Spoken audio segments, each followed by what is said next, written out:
السلام علیکم پیارے دوستوں اور بچوں، آج ایک اور واقعے کے ساتھ آپ کی خدمت میں حاضر ہیں۔ آج کے واقعے کا نام ہے اچھا بدلہ۔ ہار گلے میں پہننے کا ایک زیور ہے جو سونے یا چاندی کا بنایا جاتا ہے۔ پرانے زمانے میں عورتیں یہ زیور بہت شوق سے پہنتی تھیں۔ جو عورتیں بہت امیر ہوتی وہ اپنے ہار میں ہیرے جوہرات جڑوا لیا کرتی تھی اور ایسے ہار کو چندن ہار کہا جاتا تھا۔ یہ کہانی ایسے ہی ایک چندن ہار کی ہے۔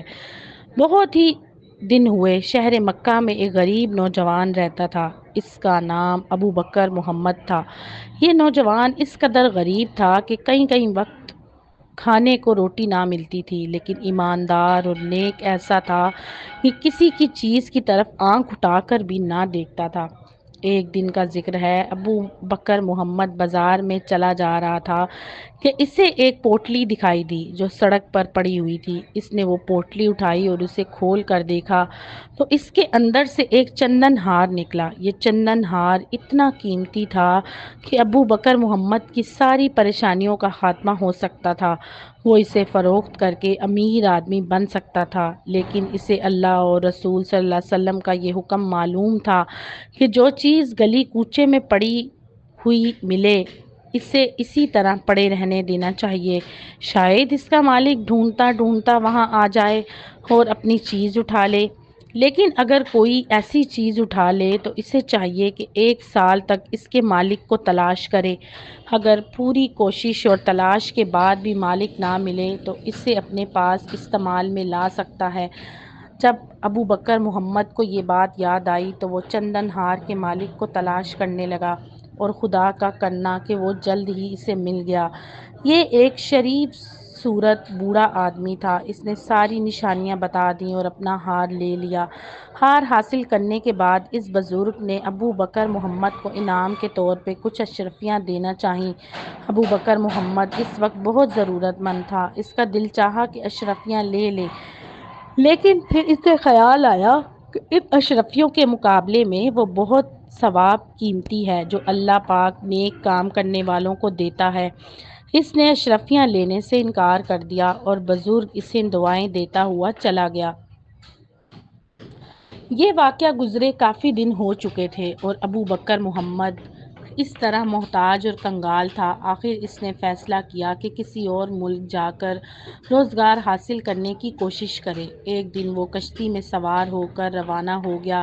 ابو بکر محمد کے علاوہ اس کشتی میں اور بہت سے مسافر سوار تھے اور سب خوش تھے کہ چند دن بعد وہ اپنی منزل پر پہنچ جائیں گے، لیکن ہوا یہ کہ اچانک سمندر میں طوفان آ گیا۔ سمندر کی تیز لہریں کشتی سے ٹکرانے لگیں اور ذرا دیر بعد کشتی ٹوٹ گئی۔ ملاحوں سمیت سارے مسافر سمندر میں ڈوب گئے، بس ایک ابو بکر محمد زندہ بچا، وہ بھی اس طرح کہ اس کے ہاتھ لکڑی کا ایک تختہ آ گیا۔ وہ اس کے سہارے تیرتا ہوا اس جزیرے تک پہنچ گیا۔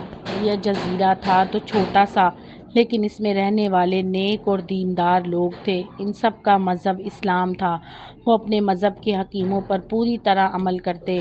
ابو بکر محمد جزیرے میں آیا تو انہوں نے اپنے مذہب کے حکم کے مطابق اس کی پوری طرح مدد کی، اسے کھانا کھلایا اور رہنے کو ٹھکانہ دیا۔ جب انہیں یہ معلوم ہوا کہ یہ مسافر اب اسی جزیرے میں رہے گا تو وہ ایک مدرسے میں ملازمت دے دی اور یوں وہ بہت عزت و احترام کے ساتھ زندگی گزارنے لگا۔ ابو بکر محمد پہلے ہی بہت نیک دل تھا، اب اسے ہر طرح کا آرام اور عزت حاصل ہوئی تو وہ اور بھی نیک اور اچھا بن گیا اور خوب محنت سے بچوں کو پڑھاتا اور ہر شخص کی مدد کرتا۔ بزرگوں نے کہا کہ نیکی ایسی چیز ہے جس کی خوشبو چاروں طرف پھیلتی ہے۔ ابو بکر محمد کی نیکی کا چرچا بھی ہر طرف ہونے لگا، یہاں تک کہ کچھ شریف لوگوں نے صلاح مشورہ کر کے اس کی شادی کا انتظام کر دیا۔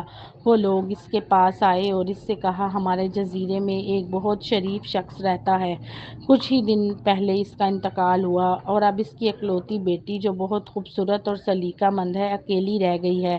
اگر آپ پسند کریں تو آپ کے ساتھ آپ کا نکاح کروا دیا جائے۔ ابو بکر محمد رضامند ہو گیا اور اس لڑکی سے اس کی شادی ہو گئی۔ شادی کے بعد اس نے اپنی بیوی کو دیکھا تو حیرت سے اس کی آنکھیں کھلی کی کھلی رہ گئیں۔ اس لیے نہیں کہ وہ اس کے انداز سے بھی زیادہ خوبصورت تھی، بلکہ اس لیے کہ اس نے اپنے گلے میں وہی ہار پہن رکھا تھا جو مکے کے بازار میں اسے بوڑھے کو اس نے دیا تھا۔ اس نے بیوی سے ہار کے بارے میں پوچھا تو اس نے بتایا کہ یہ ہار میرے ابا جان نے میرے لیے خریدا تھا۔ اس لیے اس کے گم ہو جانے پر پھر مل جانے کا قصہ بھی سنایا اور پھر یہ بھی بتایا کہ جس ایماندار نوجوان نے یہ ہار واپس کیا تھا، میرے والد صاحب اسے ہمیشہ یاد کرتے تھے۔ یہ بات سن کر ابو بکر محمد کی آنکھوں میں خوشی کے آنسو آ گئے۔ اس نے اپنی بیوی کو بتایا کہ جس نوجوان نے یہ ہار واپس کیا تھا وہ میں ہی ہوں، اور میں اسی وجہ سے حیران ہوا کہ یہ ہار تمہارے پاس کس طرح آ گیا۔ اس کی بیوی نے کہا، یہ آپ کی اسی نیکی کا انعام ہے۔ نہ صرف آپ کو یہ ہار مل گیا بلکہ وہ لڑکی بھی مل گئی جس کے لیے یہ خریدا گیا تھا۔ ابو بکر محمد نے کہا، بے شک یہ خدا کی مہربانی ہے۔ اس واقعے نے یہ ثابت ہو گیا کہ اللہ پاک اپنے بندوں کی معمولی سے نیکی کا بھی اچھا بدلہ دیتا ہے۔ دونوں میاں بیوی نے سچے دل سے خدا کا شکر ادا کیا اور پھر عزت و آرام سے زندگی گزارنے لگے۔ کہتے ہیں کہ ابو بکر محمد کی عزت و دولت روز بروز بڑھتی جا رہی تھی، یہاں تک کہ وہ دین کا ایک بہت بڑا عالم مانا گیا۔ ہماری کتابوں میں جس قاضی ابو بکر محمد بن عبد الباقی انصاری کا نام آتا ہے وہ یہی ابو بکر محمد ہے۔ تو دوستو، اگر آپ کو یہ واقعہ اچھا لگا تو میرے چینل کو لائک اور سبسکرائب ضرور کیجیے گا۔